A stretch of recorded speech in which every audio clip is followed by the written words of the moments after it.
Aujourd'hui, 99% des automobiles sur la route dépendent d'un combustible non renouvelable, extrêmement polluant, et de plus, nous sommes à la merci des fluctuations des prix du pétrole. Comme pilote, j'ai eu la chance de conduire de nombreuses voitures ultra performantes, mais surtout grandes dévoreuses d'essence.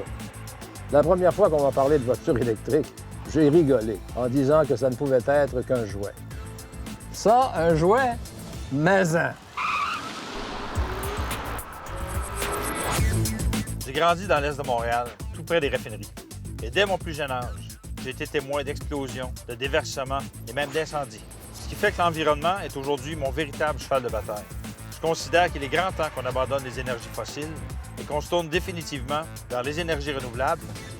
L'avenir du transport est électrique.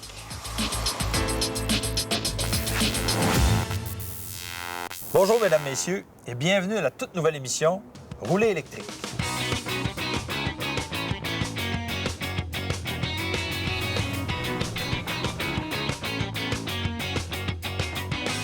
Le topo que je voudrais qu'on montre là, c'est celui d'un bateau électrique. Le touch! Non, pas le touch. Pas non, le touch? Non, M. Accurso m'a pas invité, Tout le monde moi. va entendre une entrevue avec M. Accurso. Non.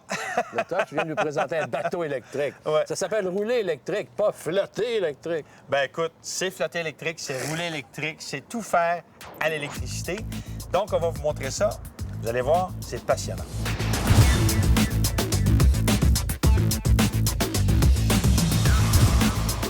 Eh bien, nous nous sommes transportés dans le magnifique décor de la marina de la Ronde, avec en arrière-plan le Goliath et les nénuphars sur l'eau. C'est de toute beauté. On est là pour parler bateau.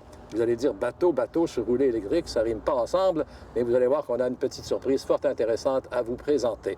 Vous savez qu'il y a un bateau qui a fait beaucoup parler de lui, qui a fait beaucoup de bruit, autrement dit, au cours des derniers mois. Nous, on en a un qui est parfaitement silencieux. C'est un bateau électrique et pour savoir comment ça marche, on a avec nous Bruno Tellier qui va nous parler davantage de LTS Marine qui a conçu ce fameux bateau électrique. Racontez-moi un petit peu ce que vous racontez à un acheteur éventuel.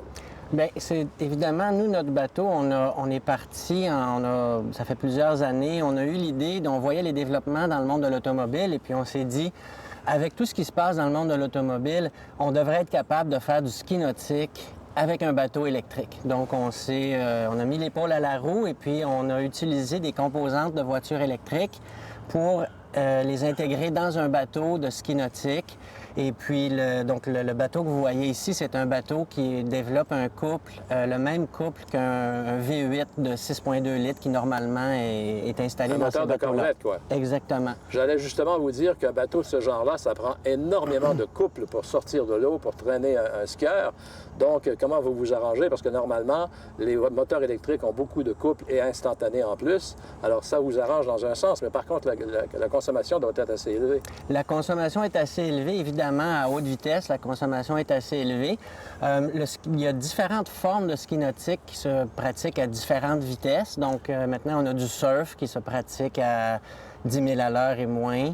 On a du wakeboard dans les environs de 30 km/h et puis du slalom plus aux environs de 55 km/h. Mais le sport, le slalom est très exigeant et puis ce sont de courtes durée de puissance. Donc, on est capable d'accommoder 4 skieurs avec la réserve énergétique qui est installée dans le bateau. Quand on connaît la consommation des bateaux, c'est absolument extraordinaire parce que moi, je me souviens, parce que j'ai fait du bateau pendant un certain temps, on parle de 30 à 35 litres à l'heure. On parle de plein d'essence qui varie entre 300 et 600 $. Alors, c'est pas donné faire du bateau parce que, justement, à cause du coût de l'essence qui a monté considérablement, et les marinats en prennent un petit peu plus également que les stations d'essence ordinaires. Donc, vous avez un produit, à mon avis, qui compense énormément pour le coût élevé d'utilisation de bateau. Tout à fait. Si on compare la consommation de notre bateau versus son équivalent à essence, la réserve énergétique installée dans le bateau ici va demander un plein d'électricité d'environ 3 $ versus une quantité d'essence équivalente aux alentours de 35 à 40 $.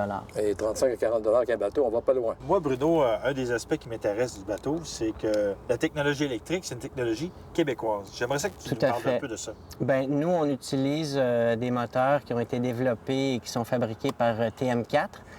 qui est à Boucherville. Bien peu de gens le savent, je crois, mais TM4 est une compagnie qui est au top au niveau des moteurs électriques. On est capable d'extraire une quantité phénoménale de puissance de très petits moteurs que vous voyez ici. Donc, nous, on utilise les moteurs TM4. On a développé le système de gestion de la puissance et puis on fait l'assemblage de la réserve énergétique ici à Montréal. Donc, ça veut dire que c'est des jobs au Québec, une expertise au Québec pour développer des bateaux, une motorisation de bateaux au Québec. Parce que, il faut le dire, la coque n'est pas québécoise. Non, mais la coque peut être n'importe quelle coque. Ça aurait pu être une coque. Il y a peu de bateaux qui sont fabriqués au Québec.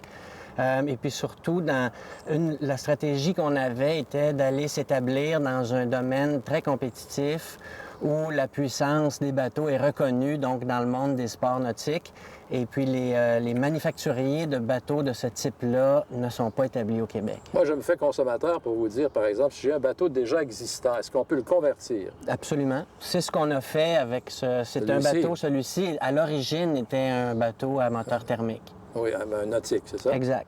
Et vous l'avez transformé. Donc, quelqu'un qui voudrait qu'il y ait un vieux bateau et qui voudrait le rajeunir un peu Exactement. et lui donner une allure plus économique. Bon, d'accord. Oui. Parlons économie. Oui. OK? Si quelqu'un s'achète un bateau comme celui-ci avec le moteur de 6,2 litres, le moteur de Corvette, Oui.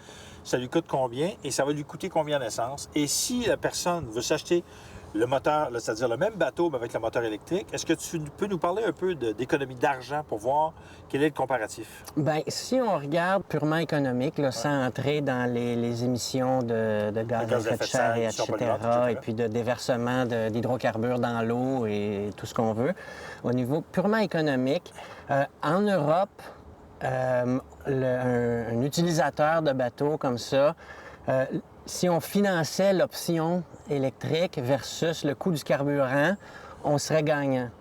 Au Québec, où l'essence est un peu moins chère qu'en Europe, il y aurait encore un léger surcoût au niveau de l'utilisation. Là, tu parles sur la vie du bateau? Sur la vie du bateau, OK, exact. on parle d'un surcoût de combien environ?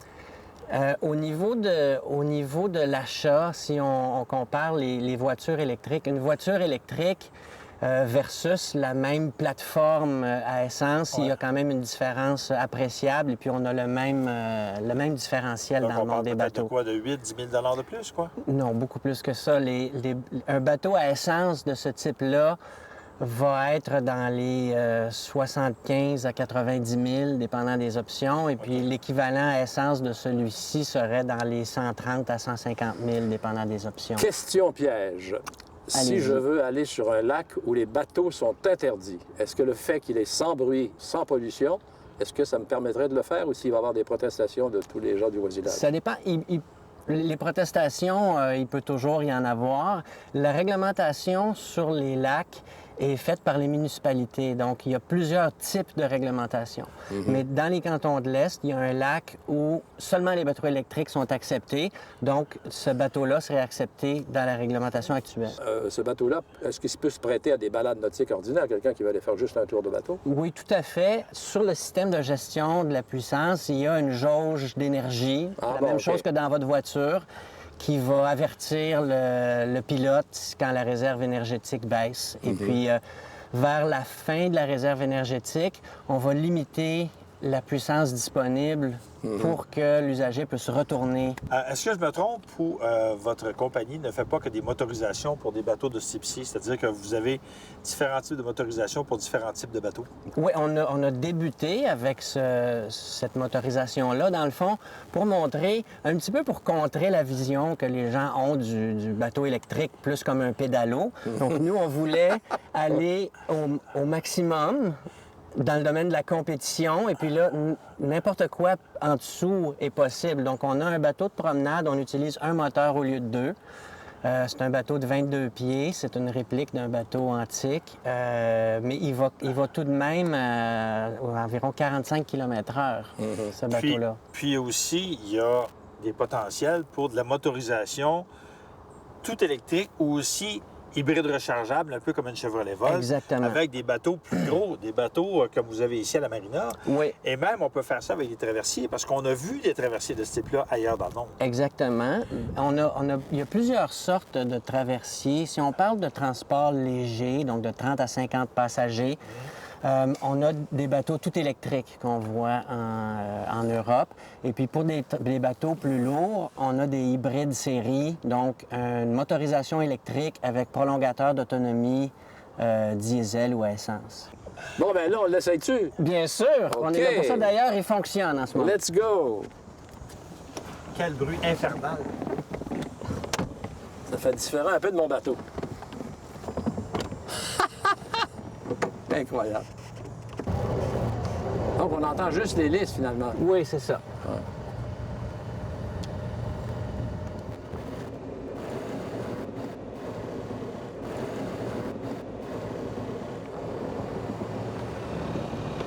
Bon, voulez-vous vous tenir?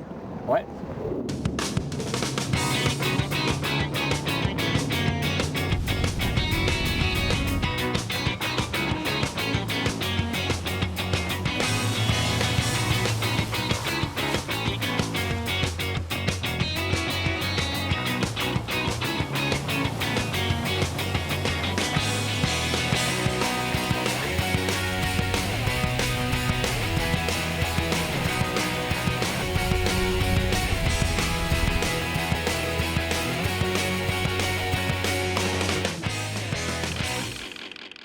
Puis, Jacques, comment tu as trouvé ça? Ça m'a redonné le goût du bateau, mais je pense toujours à cette phrase d'un monsieur qui avait fait une conférence une fois sur une croisière au Groenland, qui avait dit en début de conférence, « Sachez que boating is the most expensive way to travel third class. » Boating, c'est la façon la plus chère de voyager en troisième classe, mais avec le bateau électrique, ça change tout.